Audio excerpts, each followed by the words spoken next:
Corneille, ce nom résonne aujourd'hui comme celui d'un artiste exceptionnel, d'un chanteur à la voix douce et envoûtante, mais aussi comme celui d'un homme qui a traversé l'indicible. Survivant du génocide rwandais, témoin de l'exécution de sa famille sous ses yeux à l'âge de 16 ans, il aurait pu sombrer dans la haine ou le désespoir. Pourtant, il a choisi un autre chemin, celui de la résilience, de l'amour et du pardon. Son parcours, de Kigali à Montréal, des ténèbres aux plus grandes scènes francophones, est une véritable leçon de vie. Dans cet article, nous vous invitons à découvrir le destin hors du commun d'un homme qui a transformé ses blessures en chansons universelles et qui incarne plus que jamais l'espoir et la lumière. Restez avec nous jusqu'au bout. Son histoire bouleversante va vous marquer à jamais. Corneille Nyungura, plus connu sous le simple prénom de Corneille, voit le jour le 24 mars 1977 à Fribourg-en-Brisgau, en Allemagne de l'Ouest. Ses parents, rwandais francophones, appartiennent à cette génération d'intellectuels africains ouverts sur le monde, qui croient fermement en l'éducation, la culture et le dialogue entre les peuples. Très tôt, le petit garçon évolue dans un foyer où la musique occupe une place essentielle. Ses parents écoutent autant la chanson française que la soul américaine et n'hésitent pas à transmettre à leur fils ce goût pour l'art comme langage universel. Lorsque la famille retourne s'installer au Rwanda, Corneille est encore enfant. Il découvre un pays en pleine mutation, riche de ses traditions mais traversé par des tensions profondes entre les communautés Hutu et Tutsi. Dans son quartier, le jeune garçon grandit au milieu d'amitiés sincères, des jeux d'écoliers et des premières passions musicales. Comme tous les adolescents de son âge, il rêve de célébrités, de voyages et de scènes lumineuses. Mais derrière cette normalité se cache une réalité politique et sociale fragile. Le Rwanda est une terre au bord du gouffre, où la haine ethnique est savamment instrumentalisée par certains dirigeants. À l'école, Corneille est un élève brillant et sensible. Il s'intéresse à la littérature, aux langues et bien sûr à la musique. Mais à mesure qu'il avance dans l'adolescence, les nuages s'amoncellent. Les discours de haine se multiplient à la radio et dans la rue, les regards deviennent lourds, les menaces plus fréquentes. L'adolescent comprend confusément que son identité peut être perçue comme un danger dans un pays qui s'enfonce dans la division. Puis vient le mois d'avril 1994, un tournant tragique dans l'histoire du Rwanda et dans la vie de Corneille. À seulement 16 ans, il est confronté à l'indicible. En quelques jours, le pays bascule dans l'un des plus grands massacres du XXe siècle, le génocide des Tutsis qui fera près de 800 000 victimes en 3 mois. Les voisins se retournent contre les voisins, les rues deviennent des champs de mort et l'odeur de la peur se mêle à celle du sang. C'est au cœur de cette folie meurtrière que la tragédie personnelle de Corneille se déroule. Alors que les miliciens attaquent leur maison, il assiste impuissant à la mise à mort de ses parents et de ses frères et sœurs. Sa famille entière est exécutée sous ses yeux. Ce qui devait être une adolescence insouciante se transforme en cauchemar éveillé. Le jeune homme, pétrifié, voit s'éteindre en quelques instants tout ce qui constituait son univers. L'amour parental, la sécurité d'un foyer, la chaleur familiale. Survivre relève du miracle. Tandis que les balles sifflent et que la violence se déchaîne, Corneille réussit à s'échapper, à se cacher, à trouver refuge chez des proches. Mais ce répit n'efface pas l'horreur. Pendant des semaines, il vit dans la peur d'être découvert, dans la douleur du deuil, dans l'incompréhension d'un monde qui s'écroule. Il devient un orphelin de guerre, un adolescent que la barbarie a privé de tout repère. Ce traumatisme laisse une cicatrice indélébile. Pourtant, au milieu de ce chaos, un instinct de survie s'impose. Corneille choisit la vie. Il refuse de se laisser happer par la spirale de haine et de vengeance. À 16 ans, il n'a plus d'enfance, mais il garde une force intérieure, celle qui, plus tard, lui permettra de transformer la douleur en art. De sa vie n'est pas seulement un drame personnel, il est aussi le reflet d'une page sombre de l'histoire de l'humanité. En évoquant ce qu'il a vu et vécu, Corneille ne raconte pas seulement son histoire, mais celle de tout un peuple décimé par la folie meurtrière. C'est ce poids de mémoire, ce bagage douloureux qu'il portera toute sa vie et qui deviendra à la fois son fardeau et sa source d'inspiration. Ainsi s'achève l'enfance de Corneille, une enfance brisée par les balles, mais une adolescence qui ouvre paradoxalement la voie à une incroyable résilience. Le garçon qui a tout perdu devient le jeune homme qui refusera de s'éteindre. Et c'est dans ce gouffre de douleur que se dessine déjà l'artiste qu'il sera demain. Un chanteur qui transformera ses blessures en musique et qui portera sur ses épaules la mission de témoigner, de transmettre et d'espérer. Après avoir survécu à l'horreur du génocide, Corneille se retrouve seul au monde, sans parents, sans fratrie, sans repères. À 16 ans, il n'a plus rien, si ce n'est sa mémoire traumatique et une volonté farouche de ne pas céder à la mort. Comme beaucoup de rescapés rwandais, il doit faire face à un dilemme terrible, rester dans un pays en ruine, hanté par le sang et les fantômes, ou partir vers l'inconnu pour tenter de sauver ce qu'il reste de sa jeunesse. Son salut passe d'abord par l'exil en Allemagne, son pays de naissance. Ce retour en Europe marque un contraste brutal. Il retrouve une société en paix, ordonnée, où la vie quotidienne suit son cours normal, alors qu'à l'intérieur de lui, tout est chaos et douleur. L'adolescent vit une double réalité. À l'extérieur, il est un jeune étudiant comme les autres, mais à l'intérieur, il est un survivant, porteur d'un secret si lourd qu'il ne peut pas toujours l'exprimer. La langue allemande, qu'il maîtrise encore mal, devient pour lui une barrière supplémentaire, isolant son traumatisme dans le silence. Très vite, Corneille comprend que pour se reconstruire, il lui faut un ancrage durable, une terre d'accueil capable de lui offrir non seulement un toit, mais aussi une chance d'avenir. Cet ancrage, il le trouve au Canada, où un oncle l'accueille à Montréal. La ville québécoise, multiculturelle et francophone, devient le lieu d'une renaissance. Là-bas, il découvre une communauté chaleureuse, des jeunes ouverts aux différences, et surtout, un environnement où il peut s'exprimer à nouveau en français, sa langue de cœur. Pourtant, l'adaptation n'est pas simple. Comme tout adolescent déraciné, Corneille traverse des périodes de doute, de solitude et d'angoisse. Le poids de son passé continue de peser, les cauchemars du génocide, les images de sa famille massacrée, les souvenirs des cris et des fusillades ne le quittent pas. Mais peu à peu, une lumière s'impose dans sa vie. La musique qu'il avait bercée dans son enfance, devient son refuge, son langage de survie. Il compose, gratte sa guitare, écrit des textes qui traduisent sa douleur, mais aussi sa soif d'espérance. Dans chaque note, il trouve un exutoire, un moyen de mettre des mots et des sons sur ce que le langage courant ne peut pas toujours exprimer. La musique devient sa thérapie silencieuse, l'outil qui lui permet de respirer à nouveau. À Montréal, il fonde avec quelques amis un groupe de R&B, O-N-E, prononcé One. Ce premier projet musical, bien que modeste, lui offre une visibilité locale et lui permet d'explorer sa voix unique, teintée de soul et marquée par une émotion brute. Mais très vite, Corneille comprend que sa destinée ne se limite pas à un collectif. Ce qu'il a à raconter est trop personnel, trop intime pour se diluer dans un groupe. C'est ainsi qu'il se lance dans une carrière solo. Ses premières maquettes attirent l'attention et rapidement il commence à se faire un nom dans le paysage musical québécois. Son style, mélange de R&B, de soul et de chansons francophones, séduit par son authenticité. Mais ce n'est pas seulement la musique qui touche, c'est l'homme derrière l'artiste. Le public sent, dans sa voix et dans ses paroles, une vérité rare, forgée dans la douleur et transcendée par la résilience.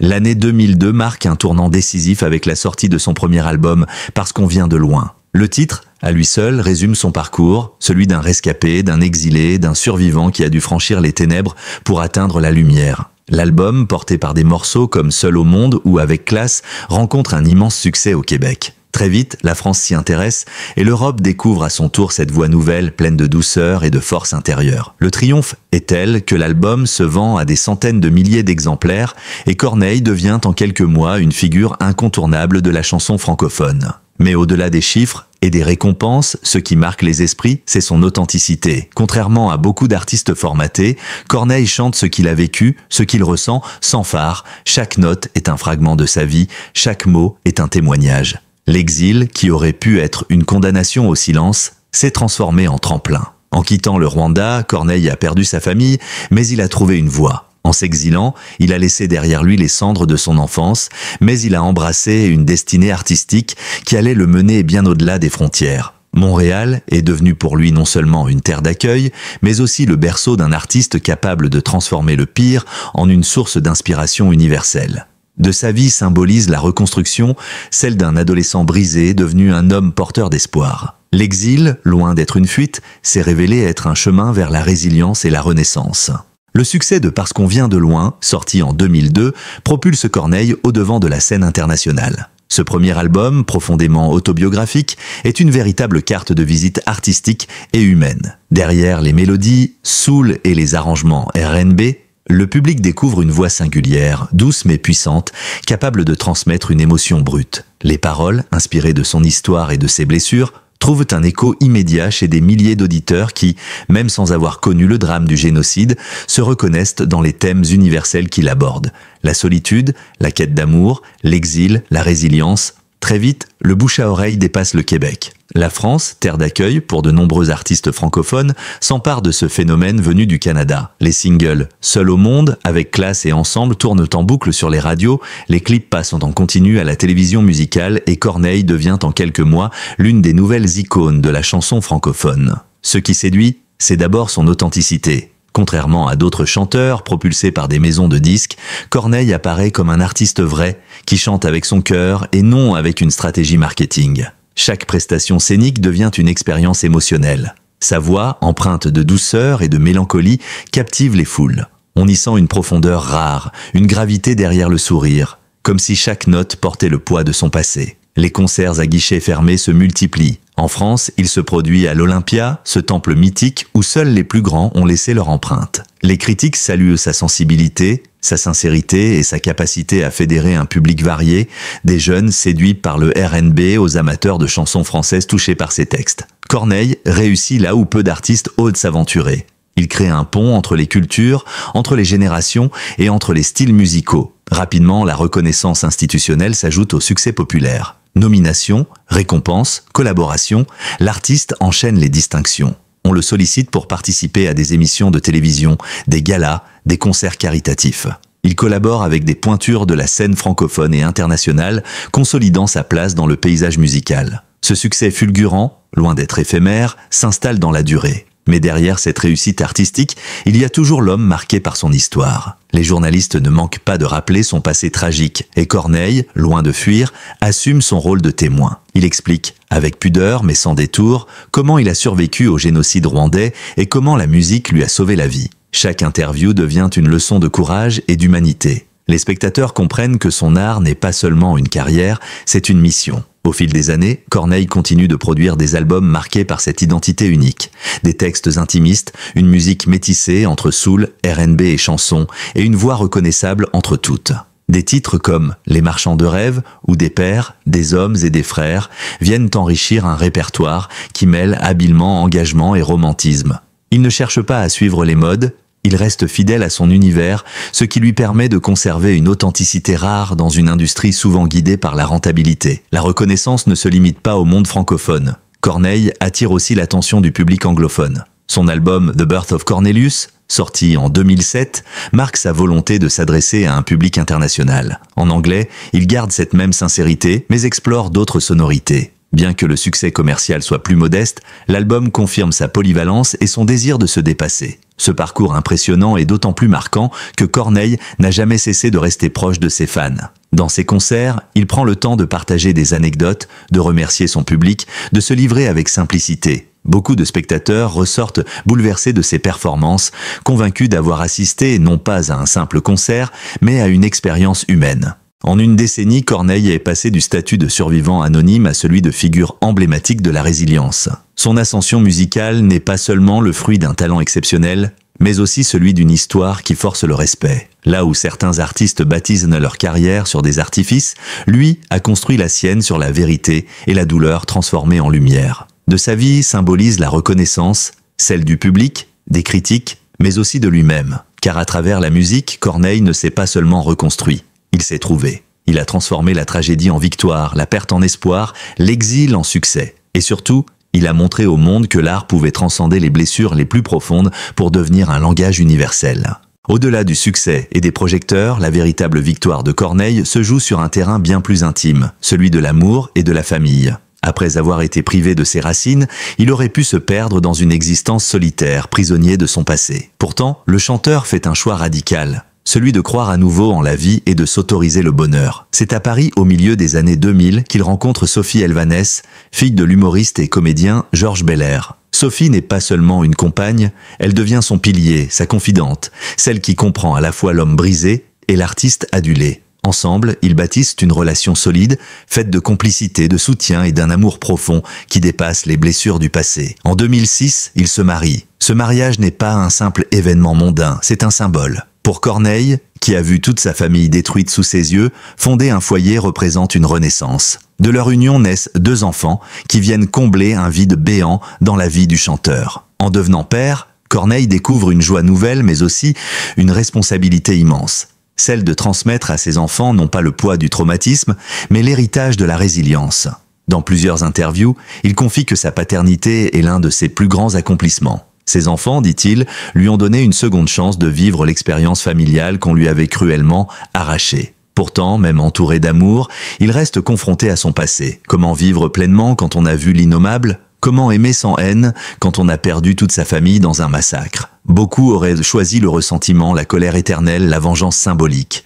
Mais Corneille, contre toute attente, opte pour une autre voie, le pardon. Ce pardon, il ne le donne pas par faiblesse, mais par nécessité. Dans ses interviews, il explique que la haine est un poison qui aurait fini par détruire ce qu'il avait reconstruit. Pardonner ne signifie pas oublier ni excuser, cela signifie refuser de laisser les bourreaux continuer à exercer un pouvoir sur sa vie. En pardonnant, Corneille reprend le contrôle, il choisit la paix intérieure, la possibilité d'aimer sans rancune, la liberté de se tourner vers l'avenir. Cette posture force l'admiration. Beaucoup de rescapés du génocide rwandais vivent encore avec des blessures ouvertes et un ressentiment compréhensible. Mais Corneille, en pardonnant, devient une figure morale, un modèle de résilience et de sagesse. Ce choix, aussi difficile qu'incompris parfois, lui permet de continuer à écrire, à chanter, à vivre pleinement son rôle de père et d'époux. L'amour et la famille deviennent ainsi les remparts de sa reconstruction. Sophie, toujours présente à ses côtés, n'est pas seulement une épouse, mais une partenaire de vie qui accepte de partager le poids du passé. Ensemble, ils affrontent les défis, protègent leurs enfants et s'engagent dans une vie simple, loin des excès du show business. Corneille n'a jamais cherché le scandale ou les lumières artificielles.